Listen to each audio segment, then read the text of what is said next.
There's a woman sitting alone in a Walmart parking lot at 10 p.m. eating cold chicken tenders in her car. It's raining. The windshield is fogging up. And she's quietly falling apart. Nobody driving past knows her story. They don't know she's a police officer. They don't know she just spent 8 years married to someone who chose his father's opinions over her reality. And they definitely don't know she's about to become a single mother to a child her ex-husband swore she could never have. But here's where it gets worse. The baby she's about to give birth to isn't just a second chance. It's proof of a lie so dark, so calculated, that it will destroy everything she thought she knew about her marriage. And it all started with a family dinner in March. Let me back up. Karen Mitchell was a cop. 12 years on the Lexington Police Department. She knew how to handle dangerous situations. Read body language. Spot a liar from across a room. She also knew how to miss the worst betrayal of her life. Her husband was a doctor. An OB-GYN, actually. Stay with me, this detail matters. His name was Ethan. They'd been married 8 years. They bought a house. They did the normal thing. Weekend trips to Lowe's. Hosting Thanksgiving. Playing the role of the happy couple everybody envies. But there was one problem. They couldn't have kids. For years, they chased the dream. Doctors. Tests. Specialists. More tests. Every month was the same heartbreak cycle. Hope. Disappointment. Try again. The weight of it crushed them both, but they faced it together. At least, they did it first. Then something shifted, not between them. Between Ethan and his father. Richard Mitchell was the kind of man who walked into a room and made it smaller. Retired insurance executive. Thought he understood everything. Especially women. Karen tolerated him because she loved Ethan. That was her mistake. The infection started on a Sunday in March. Early spring. Kentucky was drowning in that gray, cold rain that makes everything feel hopeless. Family dinner at Richard's house. Karen can still see it like a photograph. Mashed potatoes being passed. Someone asking about work. Small talk floating around the table like smoke. Then Richard set down his fork, and he looked directly at Ethan. You know what the problem is, don't you? The table went silent. Ethan sighed. The kind of sigh that says, here we go again, but Richard wasn't done. He pointed at Karen. Karen spends all day chasing criminals. Carrying a gun. Working nights. His eyes locked on her like a hunter who'd spotted something weak. Women like her, they don't have babies. The silence that followed felt like a gunshot. Karen waited for Ethan to defend her. To shut his father down. To say anything. He said nothing. Not one word. He just rubbed his forehead and looked at his plate. And that silence? That hurt more than the insult. Karen stood up. We're leaving. Richard shrugged like she was being dramatic. The drive home was brutal. Rain hammering the windshield. Neither of them speaking. When Karen finally broke the silence, her voice cracked. You just sat there. Ethan kept his eyes on the road. He's old. Karen. No. He's cruel. And you chose him over me. She slept in the guest room that night. Things never recovered after that. Over the next few months, Ethan became a ghost in his own house. Longer shifts at the hospital. Shorter conversations. The air between them got heavy. Every disagreement somehow circled back to the same subject: children, fertility, blame. Karen started finding him sitting alone in the backyard at Sunset Point one evening. She joined him. The neighbor's dog was barking. Everything looked ordinary. That's probably why his next words hit like a fist. I don't think this is working anymore. Karen stared at him. Certain she'd heard him wrong. What isn't working? Our marriage. She actually laughed. Not because it was funny. Because her brain couldn't process the betrayal. They'd been through infertility together. Supported each other.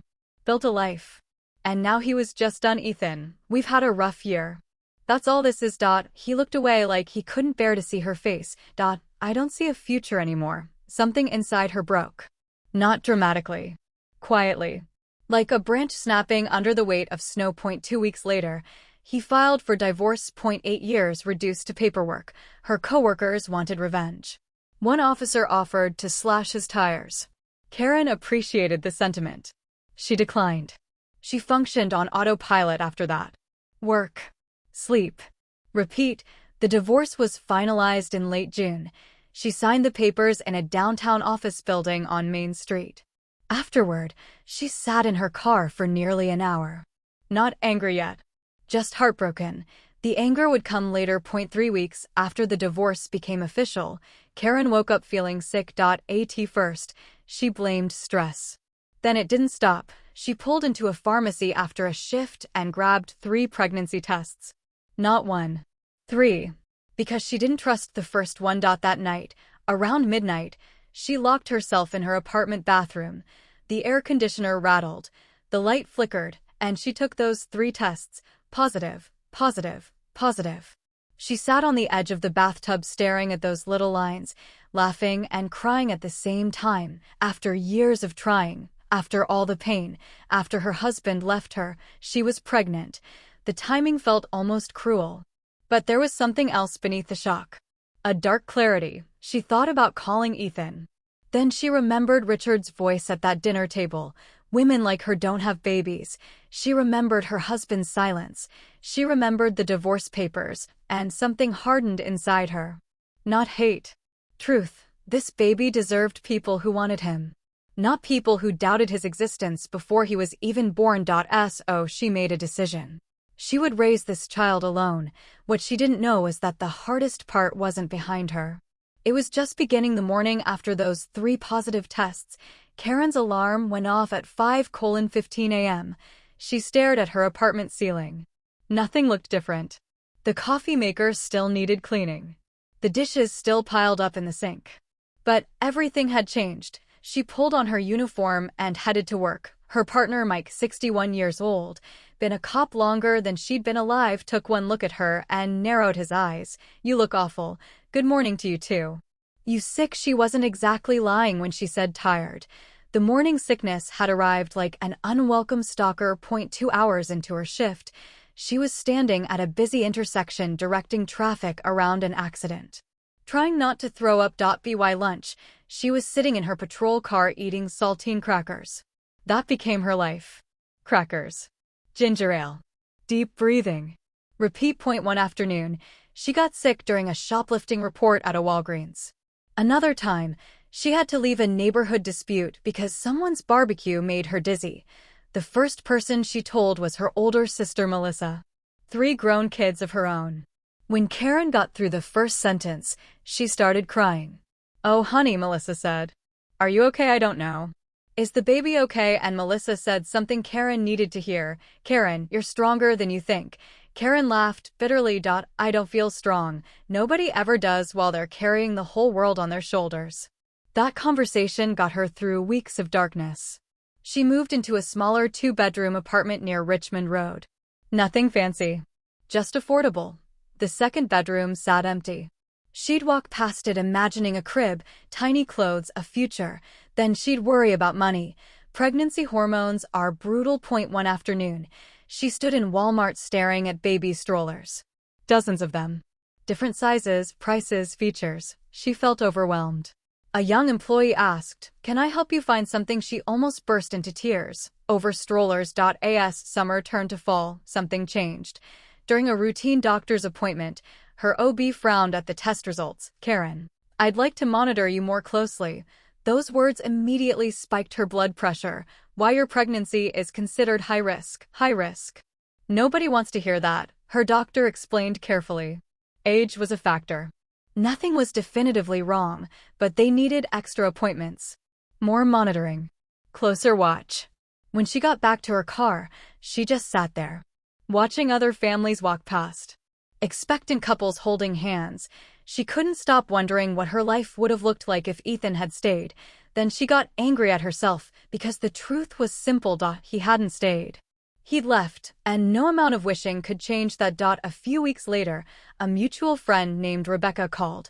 She worked at another medical office in town. After small talk, Rebecca hesitated. "I saw Ethan recently." Karen's stomach tightened. "He seems fine." Fine. That one word bothered her more than it should. She wasn't hoping he was miserable. At least that's what she told herself. But hearing that he seemed fine while she struggled through pregnancy alone felt unfair. For days, she picked up her phone. Started text messages. Deleted them. Should she tell him? Didn't he deserve to know? Wasn't he the father? Then she'd remember the divorce papers. the silence at that dinner table, the way he chose his father over his wife, and she'd put the phone away. The internal battle exhausted her. By early December, Karen was 7 months pregnant. The baby kicked every evening around 8 p.m. She liked to imagine he was already stubborn. Maybe he got that from her. Maybe from his father. Life had settled into a routine. Work. Doctor appointments. Calls with Melissa. Sleep whenever the baby allowed it. It wasn't the life she'd planned. But it was a life.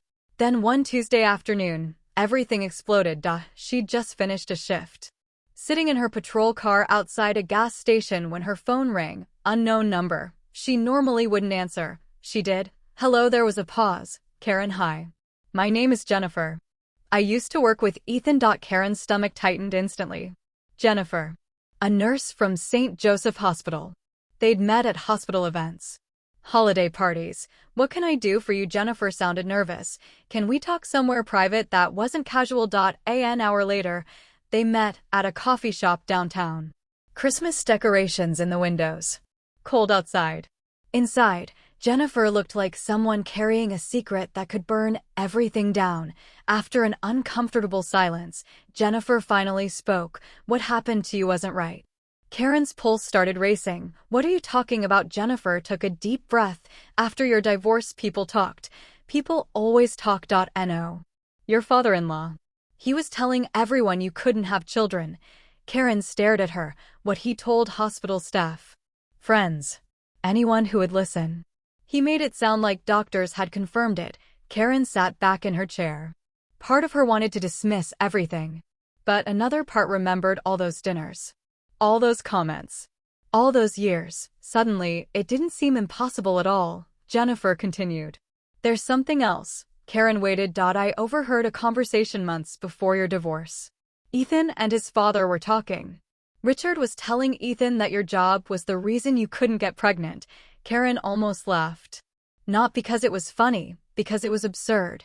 Jennifer hesitated, then lowered her voice. But Karen, there's more.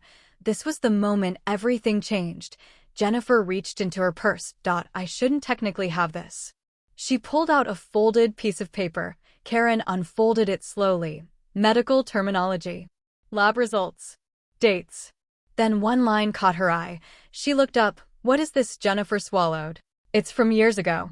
Ethan's fertility records. Karen's chest tightened. The results suggested there might have been concerns. On his side. Not yours. The room went silent. For several seconds, Karen couldn't move. Finally, she whispered. He never told me. I don't think many people knew. Karen stared at the document. All those doctor's appointments. All those awkward conversations. All those moments she blamed herself. All those times Ethan looked discouraged while she internalized the shame. And now she was holding proof. Proof that maybe, just maybe, the entire story had been a lie. The fertility issue wasn't her. It was him. But he'd let his father blame her anyway. He'd let the shame destroy her. He'd left her and never once mentioned the fertility testing. The drive home that night was a blur. Christmas lights flashed across neighborhoods. Holiday music played on the radio. Karen barely heard any of it. Her mind kept replaying everything. Richard's comments at that dinner table. Ethan's silence. The divorce. The accusations. The assumptions. For the first time, anger began replacing sadness. Not explosive anger. Something colder, something sharper. Because if Ethan had known there were questions about his fertility, why had he allowed his father to blame her? Why hadn't he defended her? Why hadn't he told the truth that night? Karen barely slept. The baby kicked repeatedly.